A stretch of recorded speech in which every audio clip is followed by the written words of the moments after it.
On est leader ou on devient leader? Voici la question que beaucoup de personnes se posent lorsqu'ils veulent devenir leader.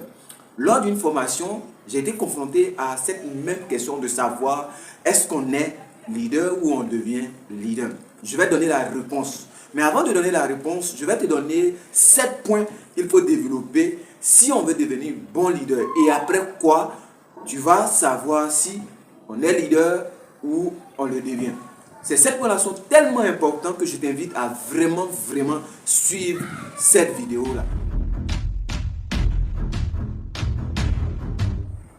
Salut à vous, jeunes entrepreneurs, j'espère que tu vas bien. Ici, nous parlons d'entrepreneuriat, mindset de développement personnel et de business. Et donc, si ça t'intéresse, abonne-toi, active la cloche de notification pour ne plus rater des vidéos comme celle-ci qui vont te permettre de pouvoir avoir des astuces en entrepreneuriat. Comme je le dis, il faut qu'on démystifie l'entrepreneuriat. Il est temps que des Ivoiriens, des Africains se lancent en entrepreneuriat. Pour développer le continent, il faut des personnes qui sont vraiment outillés pour pouvoir vraiment se lancer. C'est pourquoi nous te donnons la possibilité de nous suivre sur EduPlus parce qu'ici, nous partageons le maximum de contenu afin que tu puisses te lancer facilement. Abonne-toi et surtout partage cette vidéo-là parce que ça va aider le maximum de personnes. On s'est longtemps posé la question si quelqu'un ou une personne peut décider de devenir entrepreneur ou est-ce que c'est inné? Je l'ai dit et je le répète, attendez jusqu'à la fin, vous aurez votre réponse, vous ne serez pas déçus. Mais je veux qu'on développe ces 7 points-là qui pour moi est essentiel pour quelqu'un, soit qui est né entrepreneur ou qui n'est pas né entrepreneur, peu importe, il est essentiel de pouvoir développer. Le premier point pour une personne qui veut être excellente, pour une personne qui veut aller loin, il faut que cette personne développe sa maîtrise en soi. Vous voulez devenir quelqu'un de grand, vous voulez devenir leader. Peut-être que vous êtes né leader, peu importe les concessions que vous avez eues. En ce qui concerne le leadership, il faut savoir une chose. Si vous n'avez pas la bonne maîtrise de vous-même, ce sera difficile pour vous de pouvoir vraiment gérer certaines tâches. Imaginez-vous que vous êtes dans une entreprise, vous voulez monter un projet et vous êtes quelqu'un de colérique. Lorsqu'on dit quelque chose sur vous, vous n'êtes pas prêt à accepter ou vous n'êtes pas prêt à vous contrôler. Vous allez voir que vous allez tenir des propos qui vont salir votre image. C'est pourquoi il est essentiel pour quelqu'un qui veut aller loin. Si vous êtes peut-être quelqu'un qui aspire à la politique, vous êtes quelqu'un qui aspire à l'entrepreneuriat, à devenir chef d'entreprise, vous êtes quelqu'un, vous voulez vraiment influencer le monde, il vous faut vraiment vous maîtriser. Parce que face à certaines situations, si vous n'êtes pas maîtrisable, si vous ne maîtrisez pas votre émotion, c'est sûr que vous allez dire des choses qui vont ruiner votre carrière. Et on a vu ça sur plusieurs stars. Certains stars qui voulaient vraiment s'exprimer sur certains sujets parce qu'ils étaient énervés. On dit certaines choses qui les a énervés, ils ont vu leur richesse diminuer. Est-ce que tu veux faire partie de ces personnes-là qui, après avoir bâti tout, son image, bâti une fortune, bâti des entreprises et du jour au lendemain, voit sa vie se ruiner à cause d'une simple colère, à cause d'une émotion qu'il n'a pas su gérer. Donc si vous voulez que des personnes vous suivent, si vous voulez que des personnes laissent leur vision et vous suivent, la première des choses à faire, c'est de contrôler ses émotions. Est-ce que tu contrôles tes émotions? Est-ce que tu es une personne, quand il y a des situations, tu arrives à te maîtriser? Si ce n'est pas encore le cas, alors commence à travailler sur cet aspect-là, afin de devenir un excellent leader. Deuxième chose, c'est d'être ferme dans ses choix. Est-ce que vous êtes ferme dans votre choix? Est-ce que ce que vous dites là, vous respectez ça? Vous savez, lorsque des gens vous suivent, il faudrait que ce que vous dites soit oui, ce que vous dites soit non. Si vous avez décidé que ça soit non, poursuivez le non. Si vous avez décidé par contre que ça soit oui, poursuivez le oui. Moi j'ai vu des personnes, lorsque il dit telle chose le matin, le lendemain il dit autre chose. Pourquoi? Parce qu'il veut sauver sa peau, parce qu'il veut paraître gentil auprès de tout le monde. Il faut que tout le monde l'acclame. Il faut que vous sachiez une chose.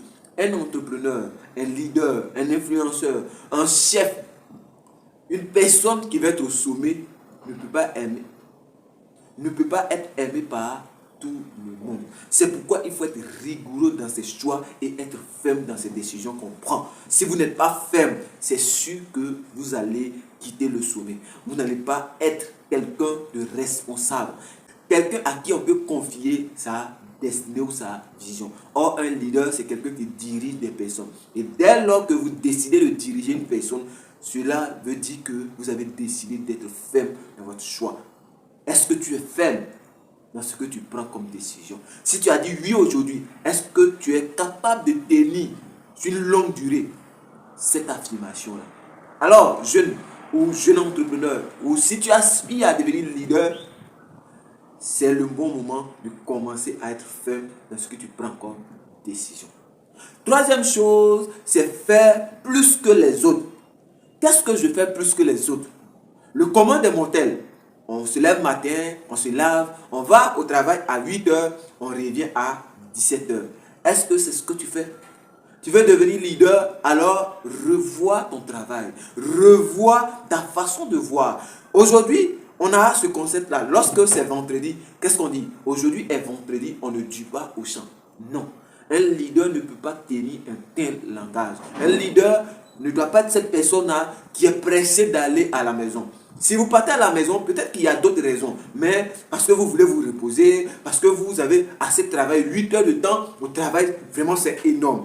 Si vous voulez vraiment que des personnes vous suivent, il faut faire plus que les autres. Si vous voulez que des personnes abandonnent leurs rêves et vous suivent, il faut faire plus que les autres. Parce que quand vous faites plus que les autres, vous aurez assez de connaissances. Quand vous faites plus que les autres, vous aurez plus d'expérience. Or, vous aurez plus d'expérience. Les gens vont vers ceux qui ont plus d'expérience, plus de compétences. Les gens vont vers ceux-là. Donc, pourquoi on doit aller vers toi si nous avons les mêmes connaissances, si nous avons les mêmes niveaux, si nous avons les mêmes expériences? Donc, pour que tu sois un vrai leader, un bon leader surtout, il faut que tu sois quelqu'un qui fait plus que le commun des mortels. Si tu as l'habitude de faire les mêmes choses, c'est sûr que tes amis ne vont pas te suivre. Vous avez remarqué, dans une classe, lorsqu'une personne est première, qu'est-ce qu'on fait? On va vers lui. Pourquoi? On se dit qu'il fait plus. On se dit qu'il connaît plus. On se dit qu'il a la capacité de pouvoir nous donner la connaissance qu'on n'a pas. Dans une société, si on suit une personne, remarquez bien, vous allez voir que cette personne a plus d'expérience, a plus de connaissances, a plus de matière grise. Quelle est votre connaissance? Qu'est-ce que vous faites plus que les autres? Écrivez-moi dans les commentaires, qu'est-ce que tu fais plus? Si tu ne fais rien de plus, c'est sûr que certaines personnes vont t'abandonner, même si tu es le leader, parce qu'ils vont douter de ta compétence, ils vont douter de tes connaissances et ils vont t'abandonner. Donc si tu veux que des personnes continuent de te suivre, c'est d'apprendre plus. Passer plus de temps au travail. Pendant que les autres passent 8 heures de temps au travail, toi tu peux passer 12 heures de temps. Oui, c'est ça un leader. Quatrième des choses qu'il faut savoir, c'est qu'un leader, c'est quelqu'un qui coopère. C'est de travailler ensemble.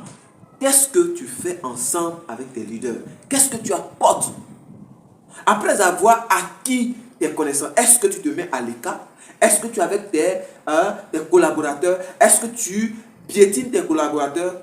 Moi, je dirais non. Il faut que vous collaborez ensemble. Il faut être quelqu'un qui unit ses collaborateurs. Lorsque tu es quelqu'un qui prend un élément A, un élément B, un élément C, un élément S, peu importe l'élément que tu prends, mais tu arrives à fédérer ces éléments-là. Tu arrives à travailler ensemble, en communion. Tu vas voir que tu seras un bon leader. Parce qu'un leader, c'est celui qui réunit. Un leader, c'est celui qui apporte l'union. Un leader, c'est celui qui apporte la paix. Un leader, c'est celui qui sait qu'en travaillant ensemble, il peut vraiment créer quelque chose de solide. La sixième chose qu'il faut faire lorsqu'on veut devenir un excellent leader, c'est de passer à l'action. Oui, si vous voulez que les gens vous suivent, si vous voulez que des personnes croient en vos rêves, ils veulent vous voir passer à l'action. Ne soyez pas celui qui bavarde beaucoup, mais qui ne fait rien. Ne soyez pas cette personne-là qui ne fait que crier sur des gens, mais lui-même, au fond, il ne peut rien faire. Si vous voulez devenir leader, si vous voulez que des personnes vous suivent, la chose à faire, qui est important, c'est de passer à l'action. La question que je vais te poser, depuis que tu as établi le projet de ton rêve, quelle est l'action que tu as posée jusqu'à présent? Même si l'action est petite, mais est-ce que tu as posé l'action? Tu as pris la décision de lire, est-ce que tu as lu? Tu as pris la décision peut-être de rencontrer certaines personnes. Est-ce que tu l'as fait? Est-ce que tu as envoyé le petit SMS que tu devrais envoyer afin que ton projet puisse décoller? Est-ce que tu l'as fait? Quelle est l'action que tu as posée? Donc arrête de te plaindre, arrête de te lamenter, arrête de faire les choses pour dire non, mais on ne m'aime pas, on fait non. Arrête de faire cela. Si tu veux devenir un leader, moi je te dirais que il faut passer à l'action. La chose qu'il faut savoir encore en ce qui concerne un entrepreneur ou un leader qui veut devenir excellent, c'est de pouvoir assumer ses responsabilités. Vous passez à l'action. Lorsque vous avez fait quelque chose qui n'est pas bien, c'est de reconnaître simplement que ce que j'ai fait n'est pas bon auprès de vos collaborateurs. Les hommes aiment celui qui reconnaît ses responsabilités. Si vous avez fauché, revenez à vos bons sentiments et dites que ici je n'ai pas réussi. Ici c'est moi. Ici c'est moi je l'ai fait. Quelqu'un de ça, il disait que lui, lorsqu'il échoue, il n'attribue en aucun cas l'échec à ses collaborateurs. Il dit c'est parce qu'il n'a pas bien fait que ses collaborateurs aussi n'ont pas bien fait. Qu'est-ce que tu as fait qui n'a pas marché? Si ça n'a pas marché, reviens et dis ici j'ai fait telle chose qui n'a pas marché et donc nous pouvons faire ceci.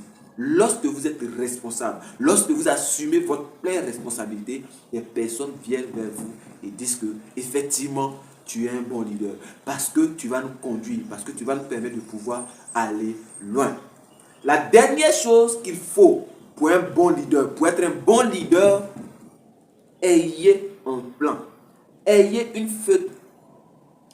feuille de route. Sur quoi nous travaillons? Quel est ton objectif?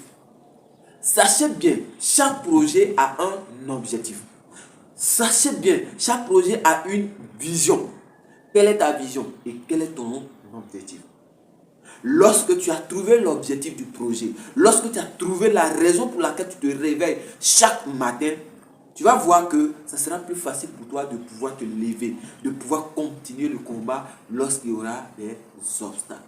Et oui, lorsque on est découragé, ce qui nous motive, c'est l'objectif, c'est la vision. Donc si tu veux devenir un bon leader, il faut avoir ces choses-là. La première des choses, la maîtrise de soi. La deuxième, la fermeté. La troisième, c'est de pouvoir faire plus que les autres. La quatrième des choses, c'est de pouvoir assumer sa responsabilité. La cinquième des choses, c'est de pouvoir coopérer avec tout le monde. Sixième, c'est de passer à l'action.